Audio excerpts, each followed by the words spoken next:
దేవునితో నడుచుట.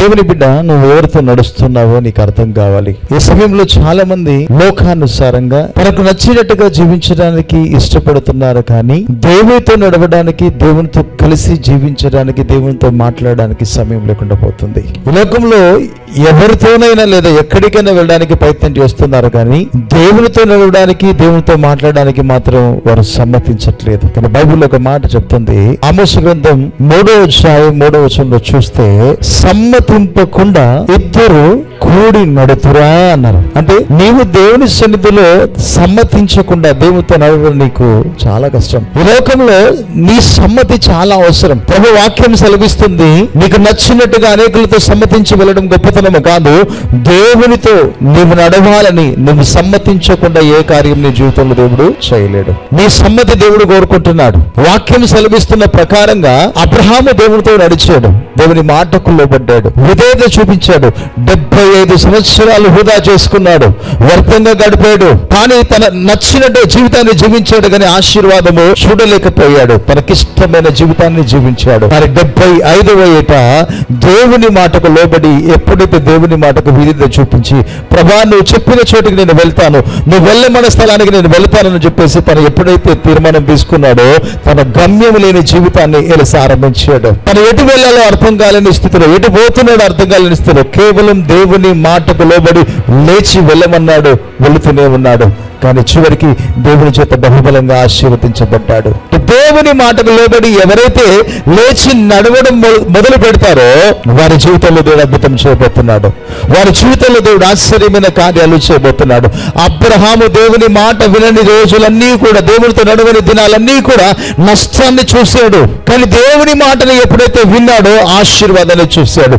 తప్పిపోయిన కుమారుడిని ధైర్యంగా చెప్పగలుగుతున్నాను, తనకు నచ్చినట్టుగా జీవించాడు, ఇష్టమైన జీవితాన్ని జీవించాడు, దుర్భరమైన జీవితాన్ని జీవించాడు. కానీ ఆ తప్పును తెలుసుకొని ఎప్పుడైతే దేవుని మార్గానికి తిరిగి వచ్చాడో, దేవుని మాటకు ఎప్పుడైతే లోబడ్డాడో, తిరిగి తండ్రి చేర్చుకొని తన పూర్వ వైభవాన్ని దేవుడిచ్చాడు. ఎందుకు ఈ మాట నేను మీతో చెప్తున్నా అంటే, నువ్వు తిరిగి దేవుని యొద్దకు వస్తే, లేదా దేవునితో నడిస్తే నీవు ఆశీర్వదించబడతావు. నీ జీవితంలో దేవుడు అద్భుతమైన కార్యాలు చేయాలని ఆశపడుతున్నాను. గమ్యం లేని నీ జీవితానికి గమ్యం యేసయ్య మారాలనుకుంటున్నాడు. ఎటు వెళ్ళాలో తోచని స్థితిలో ఉన్న నీకు దేవుడు గమ్యాన్ని చూపించి నీ చేయి పట్టి నడిపించాలని ఆశపడుతున్నాడు. బిడ్డ రా, యేసయ్య దగ్గరికి. నీ జీవితంలో అద్భుతం చేయాలని ఎదురు చూస్తున్నాడు. హానోకు దేవునితో నడిచాడు. నడుస్తూనే రక్త మాంసములు కలిగి ఎలిసి పరలోక రాజ్యానికి వారసుడిగా మారిపోయాడు. నడుస్తూనే వెళ్ళిపోయాడు. దేవునితో నడిచే వారికి దేవుడు ఆశీర్వదించడానికి సిద్ధంగా ఉన్నాడు. ఏలియా సామాన్యమైన ఒక వ్యక్తి, కానీ అతను కూడా దేవుని సన్నిధిలో రక్త మాంసములు కలిగే పరలోక రాజ్యానికి నడుచుకుంటూ దేవునితో వెళ్ళిపోయిన వారు అనేకులు ఉన్నారు. ఎందుకు ఈరోజు నేను ఈ మాట మీతో చెప్తున్నాను అంటే, దానికి కారణం ఏంటంటే, పరిశుద్ధాత్మ దేవుడు నీ నడకను సిటైట్ చేయాలనుకుంటున్నాడు. నీ ప్రవర్తనను మార్చాలనుకుంటున్నాడు. నీ నడక సరైన రీతిలో లేదు, నీ ప్రవర్తన సరైన రీతిలో లేదు. దాన్ని మార్చుకోవడానికి దేవుడు ఒక అవకాశం చూపిస్తున్నాడు. నువ్వు వెళుతున్న మార్గం సరైన రీతిలో లేనప్పుడే పరిశుద్ధాత్మ దేవుడు ఆయన సన్నిధి నీ మీదకి విడుదల చేసి, ఆయన చూపు నీ మీద పడి నిన్ను తిరిగి ఆయన యొద్దకు ఆహ్వానిస్తూ నీ జీవితంలో అద్భుతం చేయాలని ఆశపడుతున్నాడు. ఒక దానియేలు వలె ముమ్మారు ప్రార్థించలేకపోయినా పర్లేదు, లేదా ఒకవేళ ఒక మాట చెప్పాలంటే, నీ జీవితాన్ని మార్చుకొని ఆయనకు అంకితం చేసుకోగలిగితే, లేదా ఆయనకు దగ్గరికి నువ్వు రాగలిగితే, ఆయన వైపు నువ్వు వెంబడి చూడగలిగితే చాలు, దేవుడు అద్భుతమైన కార్యాలు చేయాలని ఆయన ఆశపడుతున్నాడు. నువ్వు దేవునితో నడవడానికి సిద్ధంగా ఉన్నావా? దేవుని వైపు నువ్వు చూడడానికి సిద్ధంగా ఉన్నావా? లేదా నీ ఆలోచనలు మార్చుకోవడానికి సిద్ధంగా ఉన్నావా? నీ తలంపులు మార్చుకోవడానికి సిద్ధంగా ఉన్నావా? దేవుడు అద్భుతం చేయబోతున్నాడు. హానోకు వలె దేవునితో నడువు, ఏలియా వలె దేవునితో నడువు, అబ్రహాం వలె దేవునితో నడువు.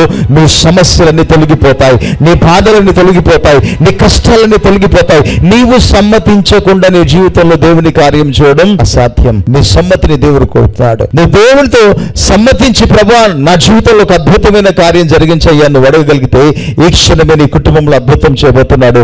అట్టి కృప దేవునికి అనుగ్రహించును గాక. May God bless you.